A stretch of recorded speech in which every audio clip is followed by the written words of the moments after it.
Republican senators disgraced themselves today, attacking the man who saved lives, possibly millions of lives, during the COVID-19 outbreak.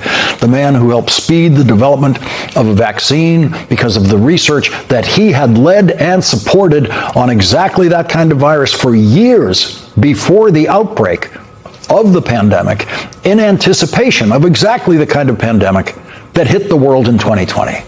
That's why that vaccine that has saved so many of our lives reached us so quickly. And not one senator in that room today did one thing to save a single life during the COVID-19 pandemic. Not one of them. But they lined up to get their COVID-19 vaccine shots as soon as they possibly could. And they never thanked Dr. Fauci for helping speed the development of that vaccine. Anthony Fauci has been attacked before. In the 1980s, when AIDS suddenly began its deadly rampage in the United States, Dr. Fauci led the medical response. He directed and supported research. He directed and supported possible therapeutic treatments and experimental treatments. As more and more people died every day, the communities that disease was ravaging protested. And Dr. Fauci sympathized with the protesters. There is a feeling among members of any of a number of professions, or just the general population, that patients with AIDS, many of whom are homosexual, are a little bit different. I think that has led to a little bit of a complacency about the approach towards this disease.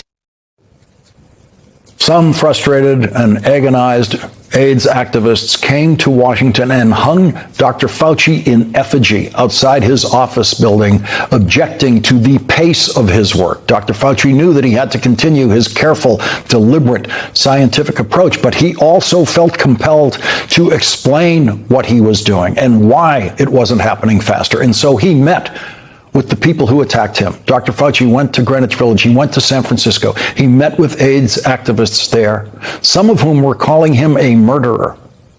He listened and he sympathized with them. The loudest and most eloquent voice among the protesters was the playwright Larry Kramer. Larry Kramer screamed at Dr. Fauci repeatedly, called him a murderer, and eventually befriended Tony Fauci, as he came to realize that Dr. Fauci was the most effective ally that AIDS activists had. And years later, many years later, after having lived to the age of 84 while being HIV positive, thanks to the medical advances supported by Dr. Fauci, Larry Kramer, on his deathbed, had these last words for his visitor, Tony Fauci. "I love you, Tony." Dr. Fauci said through his tears, "I love you, Larry." Dr. Fauci noted that kind of protest in his diaries in various ways. The Fauci diaries released by Rand Paul revealed someone else saying, "I love you, Tony." The June 2nd, 2020 entry in Dr. Fauci's diary says, quote, "As usual, POTUS was very warm and friendly with me. When he walked into the Oval with us waiting, I was standing next to the door and he said, 'I love you, Tony. I feel like giving you a big hug.'" Rand Paul didn't quote that diary entry today. Some news accounts of Dr. Fauci's diary which reads as a straightforward description, an actual accounting of what was happening to him every day, almost all of which is about the virus he was trying to conquer, find fault with Dr. Fauci for recording things that actually happened to him, like phone calls with Barbara Streisand and other celebrities. Dr. Fauci has been accused of name dropping in his diary, which is impossible because he's name dropping in a document that no one else was ever supposed to read. He mentions names like Robert De Niro, Al Pacino, Leonardo DiCaprio, and Francis Ford Coppola, all in the same sentence, actually, because he mentions them in a diary entry about receiving the Leonardo da Vinci Award from the Italian-American Foundation. And so, yeah, some famous Italian-Americans were there. The most famous Italian-Americans were there. And I don't know anyone who's met those people who hasn't made some kind of note about it and told someone about it. And so Dr. Fauci mentioned those names to his diary, where there is no bragging. There's no bragging in that diary. It's a record of who he met, of who he talked to. There's no excitement. There's no glee about the surge in his fame that he records in his diary. He marvels at the weirdness of it, as has every single person in the history of massive rocketing surges in personal fame. Whenever that happens, people find it strange and disorienting, and that's what Dr. Fauci records, that it was strange and disorienting. 99% of his diary during the COVID-19 pandemic is about the COVID-19 pandemic. There is nothing in the diary that reeks of vanity. Rand Paul has said that Dr. Fauci should be in prison without ever once having named an actual crime that Dr. Fauci could ever be charged with. Anthony Fauci, who has testified to Congress possibly more than any other American in history, decided that today would be different. Mr. Chairman, Ranking Member Peters, members of the committee, I served at the NIH for over 54 years, 38 of those as director of the National Institute of Allergy and Infectious Diseases. Over that period, I proved that I believe in and respect the value of legitimate congressional oversight. In fact, I testified before and/or briefed Senate and House Senate and House committees well over 200 times over those 38 years.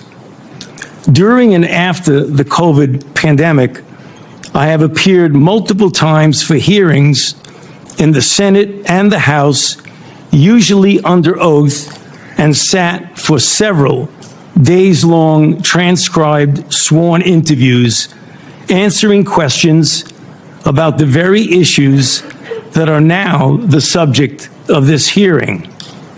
However, given Senator Paul's obvious obsession with calling for my prosecution, his repeated slanderous comments about me, and recently his publicly releasing my unredacted personal diary aimed at embarrassing and intimidating me, the only conclusion I can reach is that the sole reason he is calling me before this committee is to get me to say something, anything, that could vindicate his repeated public pledges that I end up, in his words, quote, behind bars, unquote. Any reasonable person who has followed his unhinged obsession with me would readily come to the same conclusion. Therefore, although it pains me to do so, because of the respect I have for the legislative branch of government and my decades-long record of cooperating with Congress, under the advice of my attorneys, I will invoke my right under the Fifth Amendment of the Constitution to refrain from answering your questions. Thank you. Anthony Fauci helped save millions of lives with his work on HIV medications. He expanded his life-saving reach to Africa with the support of George W. Bush by creating a President's Emergency Fund to support AIDS treatment in Africa that saved over 25 million lives before Elon Musk and Donald Trump decided that those lives were not worth saving.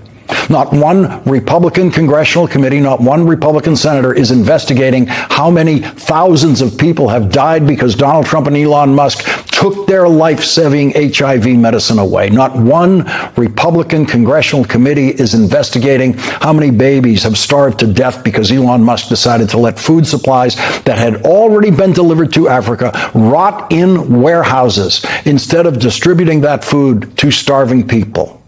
That is the Republican contribution to public health in today's world, and not one Republican senator has ever objected to taking that food assistance away from starving children and starving mothers and starving grandmothers, and taking life-saving medicine away from people who cannot get that life-saving medicine any other way. The life-saving medicine that Dr. Anthony Fauci helped them get. There is no higher calling than saving lives. There is nothing we could ever do more important than saving a single life. And most of us will never know that feeling of saving a life. And all of us owe our gratitude to Anthony Fauci, and many of us may owe our lives to Anthony Fauci. And Anthony Fauci owes nothing to Republicans in the United States Senate.